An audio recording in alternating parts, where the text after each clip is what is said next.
Thanks for listening to this podcast from Walks Around Britain. For more information, our terms of use, and to click through to see the show notes on our blog with photographs, videos and links to related sites, please visit walksaroundbritain.co.uk.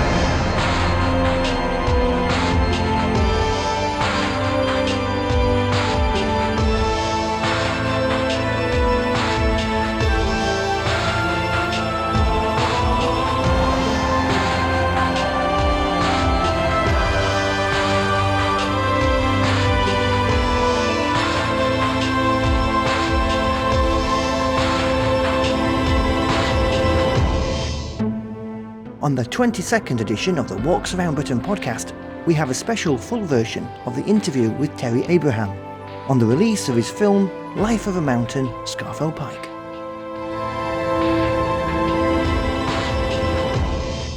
Hello and you're very welcome to the Walks Around Britain podcast. I'm Andrew White and I'm your walking guide through the next 30 minutes of walking and outdoor chat. Now this is a special edition as we're recording this a day after the world premiere of Terry Abraham's film Life of a Mountain, Scafell Pike. And Terry chatted to me for edition 20 of the podcast, and when I managed to get hold of him to record that interview, he said he only had 10 minutes before he had to get off. I said 10 minutes is fine because that's the slot on the podcast, and we started chatting. Now Terry's filmmaking is better than his timekeeping, as we were talking for 22 minutes, so only a small selection made it into edition 20. So with the world premiere and all that, it seemed a good time to let you hear the full interview. But first, we can't show you what the film looks like on an audio podcast, but here's a couple of sound clips from the film. I don't come from Mountain Lakeland. I'm a Cotswold farmer originally, but I always aspired to come to the Lake District, and I've always loved wild places. Although in my early 20s, I got to know Alfred Wainwright. And that was a huge transition in my life, primarily because I was dyslexic and I didn't read, but I loved drawing. And I shared a passion for line drawing with AW. So I had a unique entry into the great outdoors through the prism of Alfred Wainwright. And it gave me the confidence, to start writing my own guidebooks. I did the Cotswold Way to start with, and I did other routes. But ultimately, I felt my destiny was here in the Lake District. So I'm a very fortunate person in being able to come and live up in the Lake District and to follow my dream. And I'm here today studying the paths as I'm going along and remembering what they were like. How long ago was it? About 8 years ago when I did the Midwestern fells. That's what this category of fells around here are for me. And it's fascinating because Fixter Fells and the National Trust have done a tremendous job in this area. Many people criticise the hard paths, but I can assure you the fells are better for all the work that they've done. And ultimately the walkers are better off. But you can still explore. And getting away from those hard pitched paths is the most obvious thing for many walkers to do, to really get to know these fells. Steady girls. And Rossi was not anywhere to be seen. So I thought, well, this is going to be another job for the world famous underwater detective James Pond. 007. Well, this goes back to Will Ritson, who was the landlord of the Huntsman Inn at Wasdale Head. It's now called Wasdale Head Inn, but in those days it was called the Huntsman. And he used to sit in the corner of his bar and tell stories to keep the visitors from all over the country, lots of them climbers, amused. You've got to remember that the people who were coming to his pub at the time were academic gentlemen, upper middle class gentlemen in their tweeds, who were there because they discovered this brand new sport called climbing, and they were shitting up these fells. And when they came down and sat having a drink in Will Ritson's bar in the evening, because why would they want to go up these hills? The only people who went up those hills were farmers looking for lost sheep. And here are these people doing it for enjoyment, for goodness sake. Yeah, climbing up rocks. The only time he would ever go near a rock is if there was a crag-fast sheep that he needed rescuing. Perhaps he'd do something about that. But anyway, that's where it started, and when Will Ritson died, it went into demise, and I don't know how many years ago, quite a while ago. About 30 years ago, Yeah. Tubman Council started it up again, and then Jennings Brewery took it over.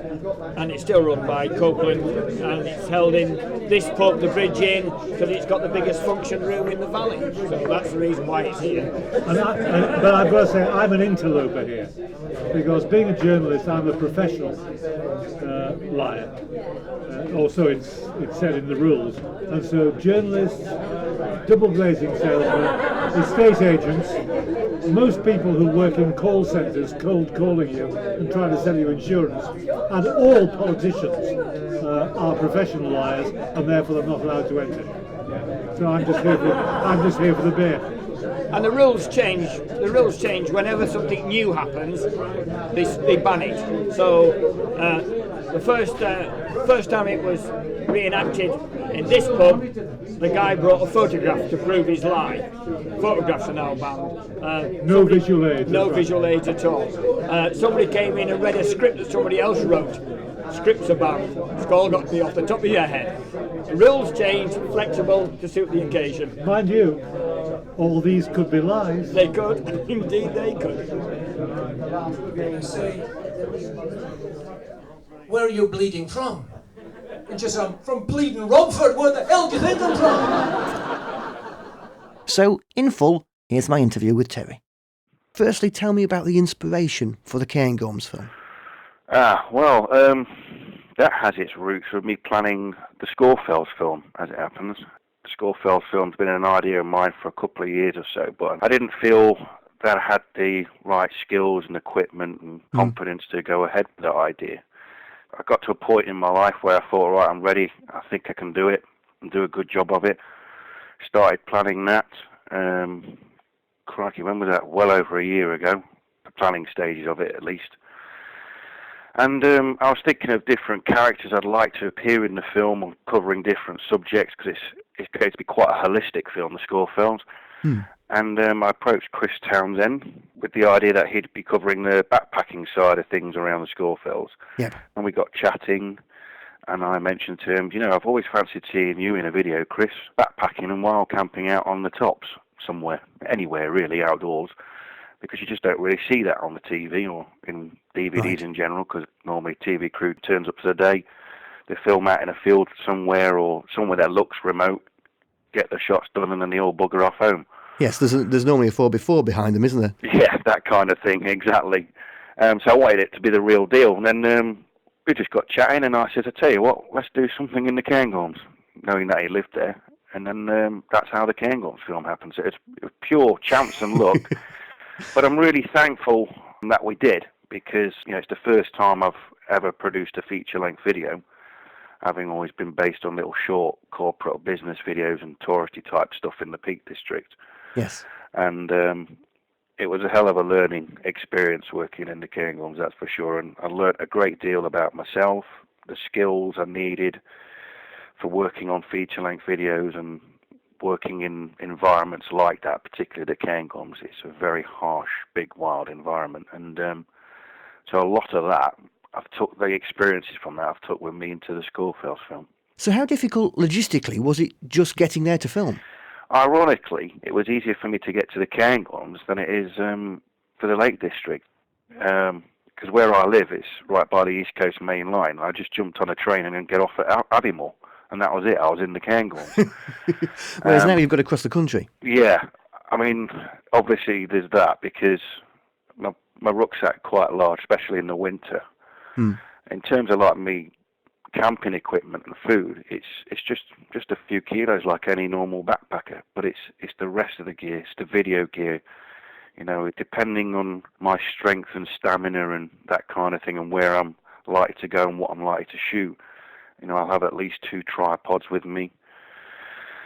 The video camera itself, which is quite, it's a small professional camera. It's about as small as they can get, really, but that still weighs over 1 kilo. A battery for it, which will last me a few hours, that weighs over 1 kilo, and I'll have several of them with me.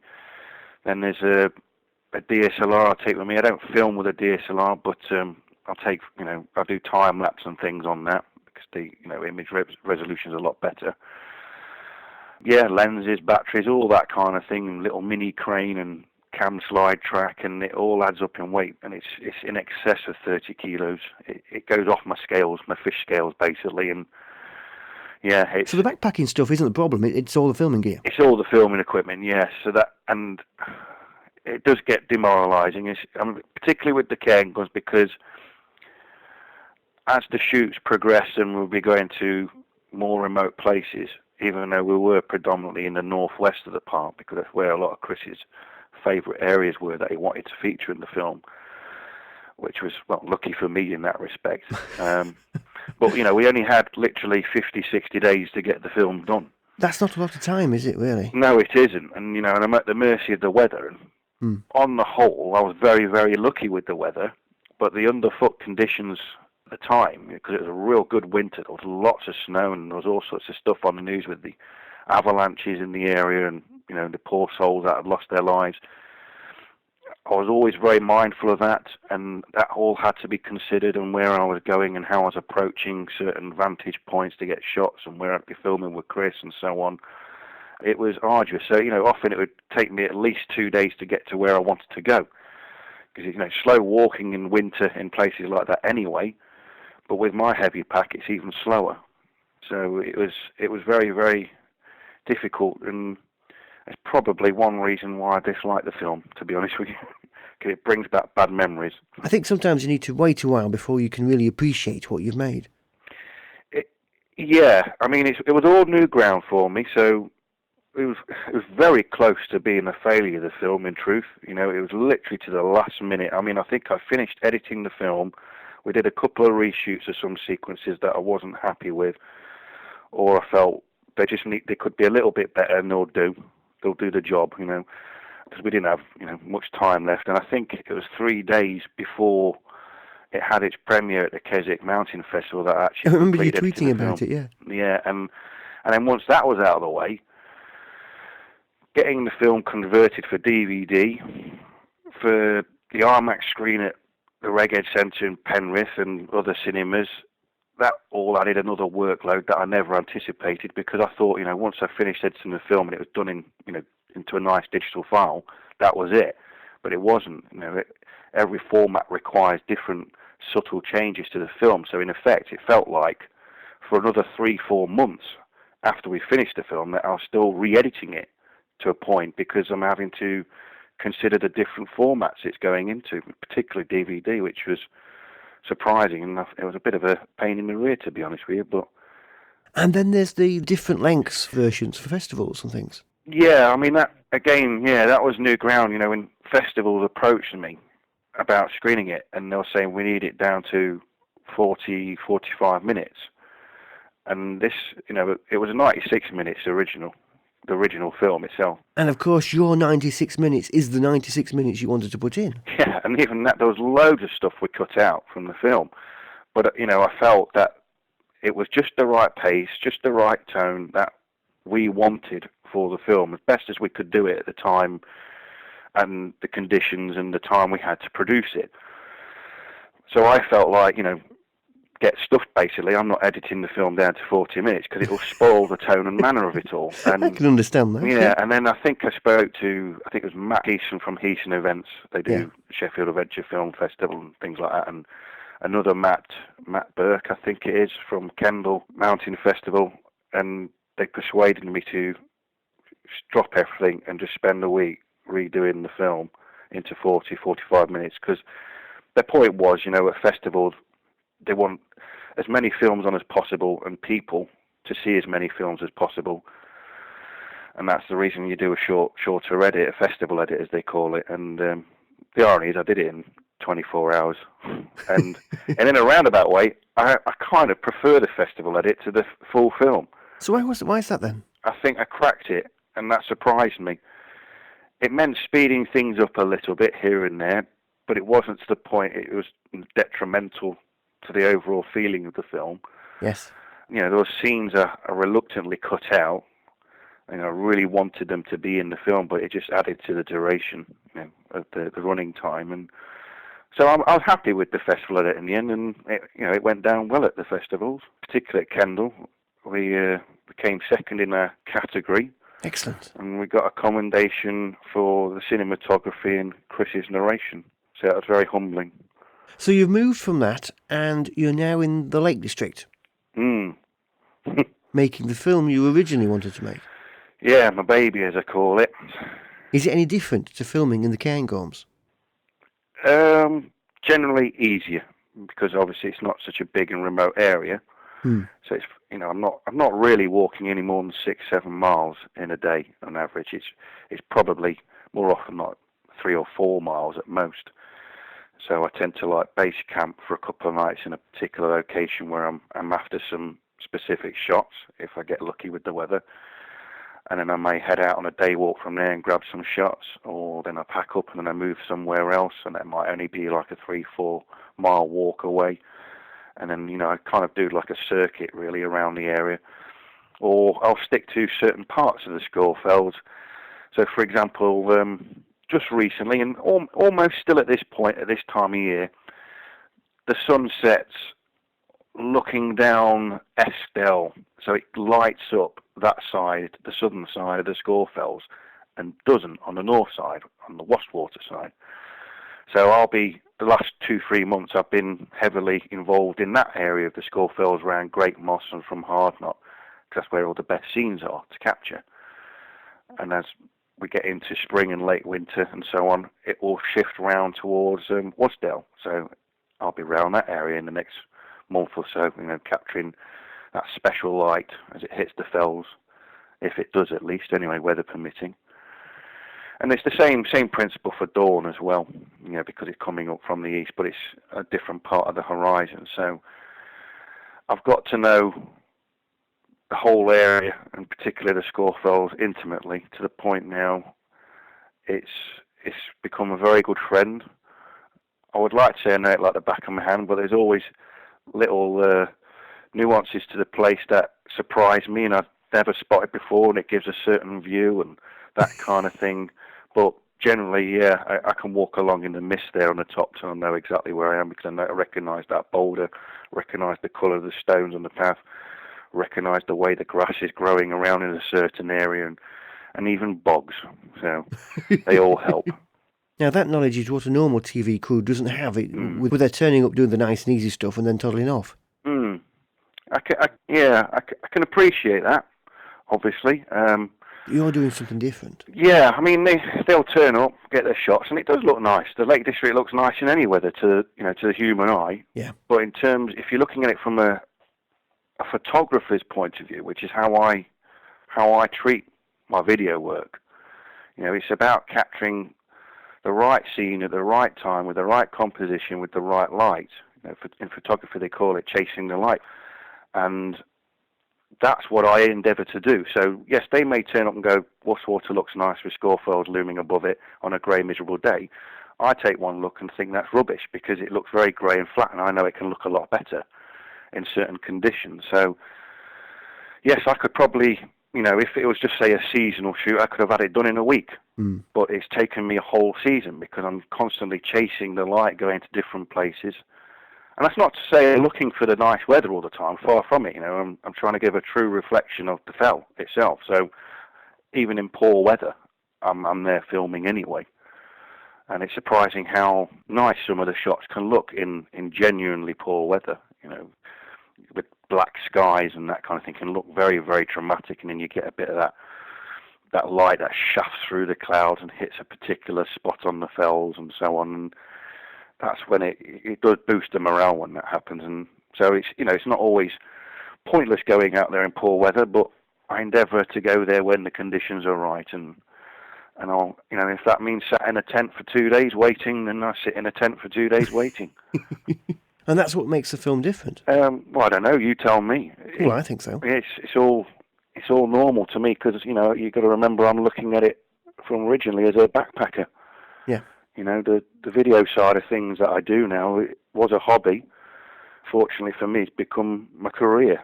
So I'm always looking at things in what backpackers would see when they're camped out on the fells that they all talk about, and inspire people with to the joys of wild camping. So I'm just capturing that basically in all weathers, and I suppose in that respect, people will, particularly TV crews and stuff, may look at me and think, the guy's nuts. Why the hell is he camped out there in those conditions? But then, I'll get that 20-second shot, and they'll be like, wow, look at that. And I'm going, yeah, see, it was worth it. Yeah. But I love it. I thrive on it. I thrive on the whole challenge of it all. It really gives me a real buzz. It's a drug to me, really. My wife thinks I'm obsessed, but she's used to it now. As long as the bills are paid, she's happy. So how much of an idea do you have before you go out about what you want to film? And how much of it is, and I don't want to sound derogative about this, but the luck of the draw, from the point of view of you spotting a shot, which is fantastic, but it wasn't the shot that you actually wanted? It probably amounts to about 30%, a third or so. The rest is luck. But I do feel like I make my own luck, because there's quite often days where the forecast will indicate it's going to be very poor, and it's actually the total opposite. Or they say it's going to be poor, but it's not that bad, and it's still rather dramatic and beautiful what you're looking at. Also, being in those right places at the right time, to use a phrase, that's very, very true. I'll go to that spot and I'll bloody wait for it, for that shot to come. And if it really does look like it's not going to happen, then I don't bother. I can give you an example. This was in September, I think it was, late September. And I made a camp on Seathwaite Fell. It's a beautiful fell, little visited by the masses because they're all marching past Sprinkling Tarn on their way to the Scaffells. Delightful fell, so I made a camp there, but the weather was appalling. It was just thick clag. It was really windy and wet. And it got me a bit down. I'd already been there 24 hours or so. And I thought, I wanted to get some talking head shots of the public on the summit. So I thought, give me something to do one day, even though the weather was poor. So I left my camp and everything and went and hiked to Scafell Pike summit. And the shots to come back with were really, really good, even though it was a grey, miserable day. And in a roundabout way, I nearly didn't go and do that, but I'm glad I did, because again, it gave a true reflection of the fell with the public's appetite to get up there and summit it, or their love for it, or whatever the weather. So I go back to my tent, I'm all happy. Next day I was moving on to do a camp on S Pike. I got to S Pike, the day was a bit rough, it was a bit exposed where I camped, but I'm used to it to a degree now. Makes me shudder now when I'm at home, but when I'm out there, whatever, this is nothing. I've had worse. And then the next morning, and for the next 3 days, woke to a perfect cloud inversion, just a pure sea, uninterrupted sea of cloud to all points of the compass, with just the fells poking out. It was absolutely beautiful. Wow. And, the forecast didn't even say that. Because I did have an internet signal. They weren't indicating anything like that was going to happen. They just said, just clag all day from sky down to the bottom. But no, just in the valley bottoms, the tops poking out. It was absolutely stunning. And I couldn't believe that lasted for like 3 days. And I think that was the second or third occasion that happened to me as well in the area. So, you see, that's where I'm coming from. Like, you fight on. You make your own luck. I was a bit down, but I carried on. I still stuck to a plan that I wanted, some shots that I wanted. I was going to get them, but I ended up getting something even better just by being out there. So in the preview clips I've seen, there's some fantastic cloud inversions, terrific time-lapse, and the impeccable Mark Richards. Yeah, lovely guy. In fact, the story I just described where I camped on S Pike is where I arranged to meet Mark, who I don't think he's wild camped before. So he got hold of a load of gear, and he couldn't have had better conditions for it, because when he turned up to meet me, it was when the cloud inversion was on, and it stayed like that. And it was absolutely beautiful. And he's a lovely guy. I'm sure he won't mind me saying this. I describe Mark to people that have not met him as a bit of a jovial Santa Claus. He's so jovial and full of life and enthusiasm, and he'll talk to anybody and everybody. He's a lovely guy, lovely, great to be with, and it was nice to be with somebody that has such a lot of affection for the Lake District as a whole, not just the Scaffells. And it was interesting hearing his points of view of the area and what he likes and doesn't like and so on. And we talk about that, but we often agreed on most things anyway, to be honest with you. But yeah, he spent a couple of nights with me up there, if I remember right, 2 nights on this bike. We had a fantastic time, and you know, it made it easier for us for filming because I wanted to film him out on the fells, so I didn't have to carry my 30-odd kilo pack with me. I could just leave the tent up, chuck the stuff that I don't need in there, and just take my video gear and go off on a wander with him. And then after that, who knows? It depends who calls and whatever. I think we can say something will do. Well, I don't know. I don't take anything for granted. I'm happy with the way the film's coming together. I'm happy with the way the editing's coming together, and all the ideas that were there, thrown up in the air, all started to settle like the pieces of a jigsaw, and now a picture's beginning to form as I put the pieces together, and I'm really, really pleased with it so far. I'm very, very proud of it so far, and even though I've got another couple of months to go filming, I'm hoping I've done Cumbrians proud, and I hope a lot of people out there that are new to the Lake District particularly will find it inspiring and engaging, and people that are familiar with the area, they'll probably find it enlightening to a point as well, because, you know, got mountain rescue featured in there as well. That's interesting, an interesting chapter.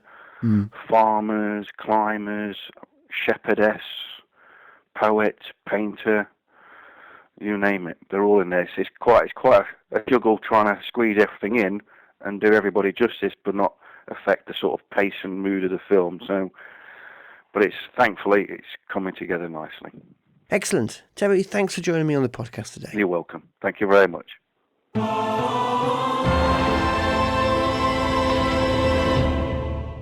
And you can see the film on the adventure film website Steep Edge, for which you can get the links to from our show notes to this edition of the podcast on our blog.